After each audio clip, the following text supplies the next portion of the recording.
if you are coming to Columbia for the Shattering, then you need to know what else there is to do in Columbia. So as a local, so I grew up in Columbia for pretty much my entire life. I'm going to let you in on what the best places to eat, some of the fun places to visit are. So let's go ahead and dive in. I have broken up the categories in like walking distance from the hotel. I know that it's a cost to be able to even attend the Shattering because you've got to pay for plane tickets or gas or whatever, so not everyone might have a car. Secondly, kind of just in the city, 30, maybe 45 minutes or less of a drive, and then the general state in case anybody wants to stay a little bit longer and explore South Carolina. So, in downtown, walking distance, there are several things. Right now you're seeing a picture of the Soda City Market. But there are a lot of other things that you can do as well. Geocaching is pretty high on my list. Admittedly, what options there are to do are things that I would think of doing, and things that people I know would do. So geocaching is something that I enjoy. If you're not familiar with it, it's like you use an app and it tells you where these little caches are. Like sometimes it's got little knickknacks in it. Sometimes it's just a roll that you sign your name on for having found the geocache. And the app gives you hints, and it's kind of like a little scavenger hunt. And I know there's several downtown. So that could be a lot of fun if you were looking for something to do that isn't necessarily exploring history or you want to be outdoors. Something fun. I highly recommend it. The Columbia Museum of Art is also within walking distance of downtown. I want to say it's $15 admission. It's got a beautiful chandelier in there, unless they've taken it down since last time I visited, but I don't think so. And it's just got a lot of really fun and interesting art. I also highly recommend visiting the State House. And the State House grounds have a lot of cool things about them.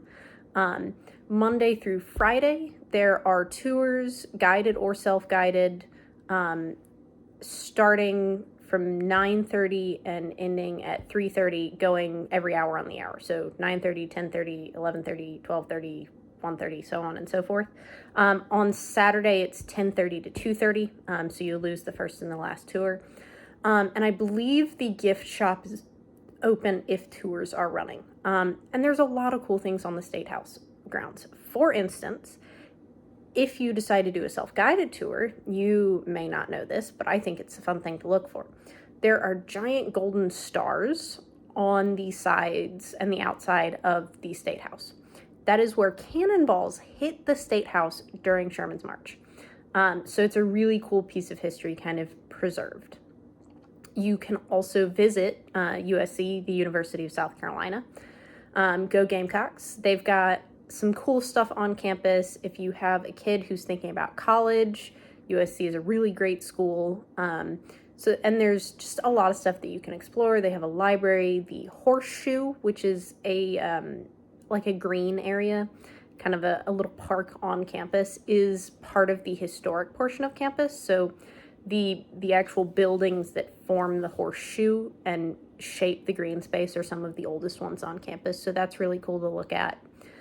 Particularly, like I said, if you have somebody who's in high school or getting to be college aged. And as you saw on the last picture that I showed you, there's Soda City Market. I've talked about this before. It is one of the coolest things to do in Columbia, in my opinion. It starts at 9 a.m. and goes until 1 p.m. on Saturdays. It is literally right outside the hotel. It is a great place to go shopping for souvenirs or to get really tasty food. They have, I get something different every time I go because there's so many different things to try. If you've never had boiled peanuts, there's good boiled peanuts, and you should have some boiled peanuts. Not if you're allergic, but you know what I mean. So it's a good place to get food if you're on a lunch break in between rounds or something, and they give you and you have enough time. Just know that the lines are kind of long for the food trucks, so it might take a while. If you want food in walking distance outside of Soda City Market hours, then there are a bunch of great options. I've just pulled up a few that I am familiar with and know are really tasty. Bourbon is kind of bar and grill style. So if you like good bourbon or whiskey, it's a good place to go. And its food is also really good. I went with my family over a little bit before the end of the semester, and I got a hamburger. It was really good. The fries are really, really good. Like some of the best fries that I've had in a long time. So if you're a French fry person, highly recommend going. But they've got a lot of other stuff, some classic Southern dishes. I'm pretty sure I remember there being shrimp and grits on the menu, that sort of thing. Cantina 76 is also really good. It is, I think, my mom's favorite restaurant in the entire city. It's kind of a American-Mexican restaurant where they have really good tacos. They've got tacos with all sorts of different proteins and taco bowls, just a bunch of good stuff if you want some Mexican food. One of my favorites is Vista. It's a little bit of a longer walk. I almost didn't put this one on here. It's like a 15-minute walk. But it's Japanese, kind of Asian fusion sushi. I typically get like sauteed chicken with like broccoli and zucchini squash with rice and brown sauce. It's really good. It's high up there. That's also based on the fact that is one of my favorite types of food. If you are looking for something a little bit nicer, I have not been to Smoked, but both of my parents have, and they absolutely thought it was delicious. But it's a little bit nicer, more upscale, and I highly recommend it. Well, my parents highly recommend it, so I highly recommend it.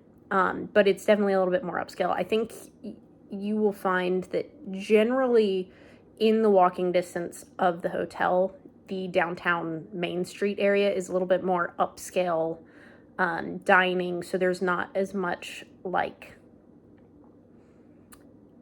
activities to do and just a lot of good food. So that being said, that's what's in walking distance that I recommend. So let's talk about what's in the town, like in town.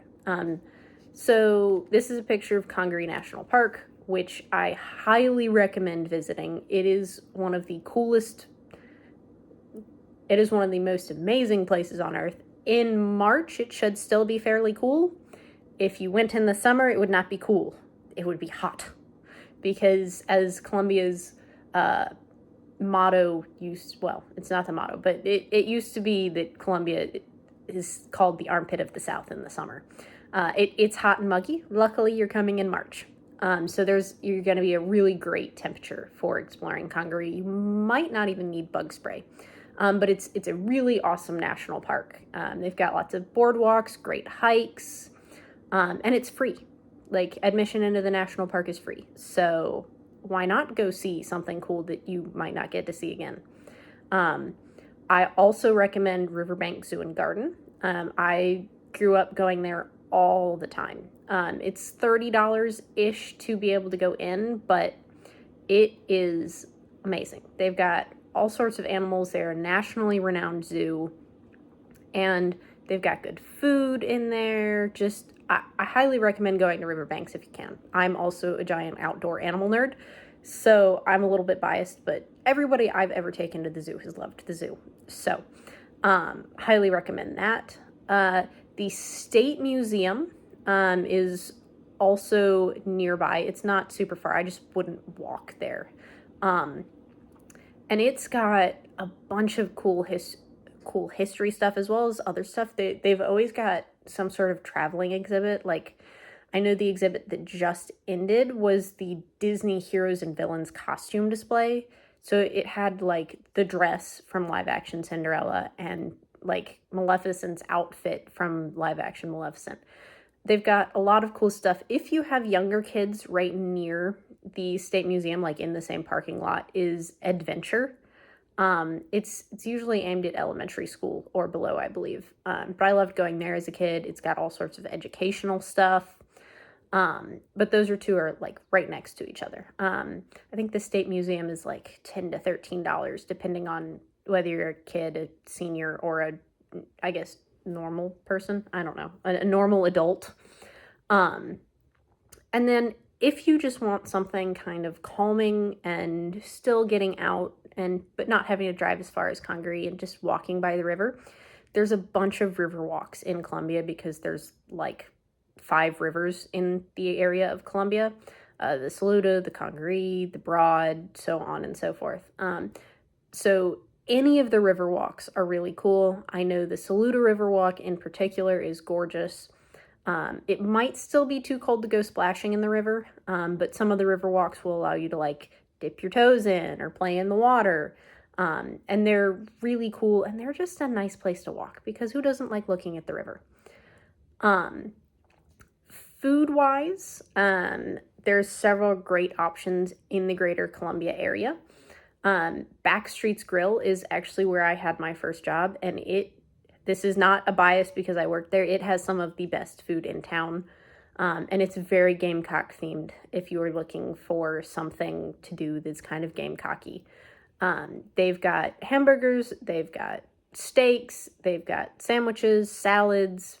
They do a really good cauliflower crust pizza. If anybody has a gluten sensitivity, it is one of the best cauliflower crust pizzas that I've heard the people in my life who are gluten-free ever talk about. So that's really good. They've gotten kind of busy, so you may want to call ahead if you're planning to go with more than like 4 people. Cinnamon Roll Deli is also one of, if not the best breakfast places to go in town, although they are often really busy. So that's just something to be aware of. You can get anything like special flavored cinnamon rolls. I think there's a bourbon pecan or something. There's definitely a banana something. They've got a bunch of flavors. I usually get a grilled cheese, but that's because I'm a plain Jane eater. And so it's really good. Just be prepared for a little bit of a wait while you're waiting for your food to get ready. But their cinnamon rolls are to die for. The Gourmet Shop is in 5 Points, and it's really well known in the city. It's kind of renowned for having really good sandwiches. And I highly recommend it. You can get some pimento cheese there if you want to try stuff. I am not as familiar with the Gourmet Shop. I'm not a sandwich person myself, but I've been there a few times. They also make a really good grilled cheese. Surprise, surprise. Grace likes grilled cheese. So it's a really good recommendation. The other thing, and I know people are going to shake their heads at me for this. I've already talked about this. Cookout. If you have not been to a cookout, if you are not from the South and you want to try cookout and you want to be able to have a cheerwine so that you can try cheerwine, because if you like soda, cheerwine is supposedly one of the best sodas in existence, go to cookout. It's also open really late at night. So if you wrap up a tournament or something like the Shattering, like the actual Shattering event, and you're like, man, I'm hungry, cookout will still be open because it's in 5 Points. And it's also just cookouts are open late. But if you are going late at night, do not walk. 5 Points is the local bar district, so at night it can get a little, not dangerous, but just you don't want to be walking around by yourself down there. It's completely fine to go in your car and stuff. Like I'm probably making it sound worse than it is, but I'd rather warn you not to walk around 5 Points by yourself than not say anything. But cookout is really good. You can get a milkshake, you can get chicken, you can get a hamburger, and all for really inexpensive. So if you're balling on a budget and you need food late at night, that's the other reason to go. I can't recommend all of these places enough. They're all really delicious. And then another Broken Egg is one of my favorites. They do one of the best breakfasts in town. It's just a little different than the Cinnamon Roll Deli. Cinnamon Roll Deli is like sandwiches with cinnamon rolls or shrimp and grits with cinnamon rolls. Another Broken Egg is a little bit more your traditional like brunch place, but they've got some really good stuff. My go-to favorite, they have chocolate chip cookie dough waffles. That is some of the best waffle that I have ever had. Now, to be fair, I love chocolate chip cookie dough. And who can turn down a chocolate chip cookie dough and a waffle at the same time? Not I. not me. I'm not that strong. So these are kind of the places that I would recommend to eat. And so some of you are probably noticing that there's a distinct lack of a specific kind of restaurant. And that is because I reserved 2 whole slides for it. South Carolina is known for its barbecue sauce, and barbecue in general. So here's our little discussion of what South Carolina barbecue is like, and a little bit of information about the 4/3 sauces, depending on who you are and how you break it down, what those are. So I've broken it into 4 categories of types of barbecue sauce in South Carolina.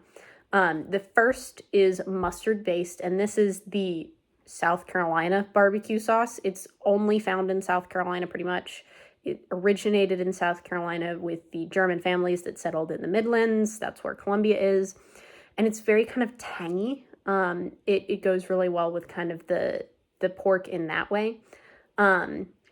Closer to the coast in South Carolina, you'll see more vinegar-based barbecue. It's kind of a mixture of vinegar and pepper.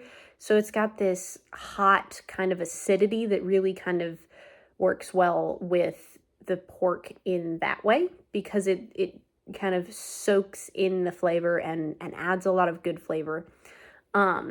There are 2 different kinds of tomato-based barbecue sauce in South Carolina. Some people just lump them all into one category, but I didn't want anybody to be surprised if you were thinking it was going to be heavy and you got light, or you got light and you wanted light and you got heavy. Light tomato-based barbecue sauce is very similar to vinegar-based barbecue sauce, except you add ketchup to it, you shake it up a little bit, and it adds a little bit of sweetness to the heat of vinegar-based, so a lot of people I know really like this. It's pretty common in the PD area, which is kind of up near Myrtle Beach. And then heavy tomato-based barbecue sauce is kind of exactly what you were thinking of when you think of barbecue sauce. It is what is going to be on the stores, in grocery stores, if you go to pick up a bottle. It's sometimes called like tomato and sugar. So it's a very sweet, not very sweet, but it's much sweeter in comparison to the others. And it's kind of your traditional barbecue sauce. And it's typically found in the western and / northern part of the state and northwestern. So those are the kinds of barbecue in South Carolina. And if you were bored to death with that, I apologize, but I think it's important that you know. And with that, I have a list of places that you can eat. And I'll post this whole graphic and stuff on the comments in the little section where I can post stuff so that y'all have access to this. City Limits is winning awards. It's not really a hole in the wall, but it's only open on the weekends. They set their menu weekly. It like gets emailed out to the people on their list, and otherwise you're kind of just showing up and hoping. Well, you're showing up and you're getting good food. You just don't know what exactly the options are, but people are absolutely raving about it. They cook it, I think, outside of a church. So it's very like traditional backyard barbecue, kind of Texas style backyard barbecue cooking. Little Pigs is really good. It's kind of buffet style. So you pay one cost and then you can eat anything you want while you're there. It's really good. I've been, highly recommend. It's the most similar to my favorite barbecue place, but my favorite barbecue place is just too far of a drive. I'm out there when I'm out at camp, and camp is not close to Columbia. But Little Pigs is really good. It's just a little bit more of a drive. For those of you coming down 26, it'll actually be on your way. It's off Alpine Road, so it's on the way if you're coming into town down 26 into Columbia. And it's really good. Big T's is one that my dad really likes. It's kind of an older kind of hole in the wall from what he said, but it's really good. It's well known in Columbia as kind of like the secret place to go get barbecue. Palmetto Pigs is another buffet style. It's quite close to where the hotel is. Docks is also really good. That's one that I recommend just in general. Home Team is in Five Points. So if you're already down in the Five Points area, it's a newer restaurant. People are really liking it. It's it's a more sit down style, so it's a little bit more expensive. And I've heard that it can be really loud in there, which is not surprising for somewhere in Five Points. Midwood is very similar. It's a sit-down style place, and I was going to describe where it was, but that won't help most people who aren't from Columbia. It's a little bit farther into different areas of town, but it's still quite good. People really like it. So those are places to go eat barbecue because it's South Carolina, and I'm sure lots of people are thinking I need to try some South Carolina barbecue while I'm here. And so that brings us to what can you do in South Carolina? If you want to stay and explore, spend an extra day to go do something special, these are the things that I would recommend based on my experiences in South Carolina and what's within a not too long driving distance, or that other people who attended last year really recommended. Charleston. Many people have seen this get posted about in the Discord. Columbia is only about 2 hours from Charleston, so there's the beach 2 hours away. You can go see all of the historic things about Charleston. It's really cool. There's also an airport in Charleston, so you could schedule to fly into Columbia and fly out of Charleston, or fly into Charlotte, whatever worked best for you. And Charleston has got some great beaches. I recommend Folly Beach. That's where my family goes. They've got a beautiful historic downtown. You can go see Rainbow Row, a bunch of cool stuff to do in Charleston. If you have not been, I highly recommend going if you have an extra day in your trip. For my outdoorsy friends, the view that you are seeing in the picture is from Table Rock State Park. At the top of Table Rock, it is considered the best hike in South Carolina. It's a little bit of a difficult hike, but the state park has a bunch of other hikes as well. But it is one of the best views in South Carolina. Absolutely gorgeous. If you don't mind a little bit of hard work and a hike, highly recommend going to Table Rock. I think it's about 2.5 hours away. I have not been to the Revolutionary War Park in a while, but it's fairly close to Columbia. And if you are a history buff, the Revolutionary War Park is going to be really awesome. Fun fact, more battles were fought in South Carolina in the Revolutionary War than in any of the other colonies because of all the skirmishes between the various guerrilla fighters, Swamp Fox, Francis Marion, the Gamecock. There's a lot of really cool history from the Revolutionary War in South Carolina, and if you don't know about it and you like history, you should look it up. I've written a 10-page paper on Francis Marion before for one of my history classes because it's just so cool. And then the last thing that I would recommend is Sassafras Mountain. I don't remember how far it is from Columbia. Is the highest point in South Carolina. And if you like beautiful views, without having to do the hard work of a hike, you can drive up Sassafras Mountain. So for the outdoorsy but not as athletically inclined people, that's a really good option as well. This is kind of what I've got for you. If you have any questions about things to do in Columbia or South Carolina, please feel free to drop a comment. Every time y'all comment, it helps these videos go farther, reach farther, and it makes me feel really happy, and it makes me really appreciate y'all, and it makes me feel like what I'm doing is worth it. If you're not comfortable dropping your question in the comments, feel free to hit me up in the Discord. You can direct message me or drop something in the general chat. I usually notice that within 24 hours. I am so excited to see everyone at the Shattering. It's gonna be amazing, and I am just super excited. So, As always, please like, comment, subscribe if you haven't already, and just keep being your wonderful selves.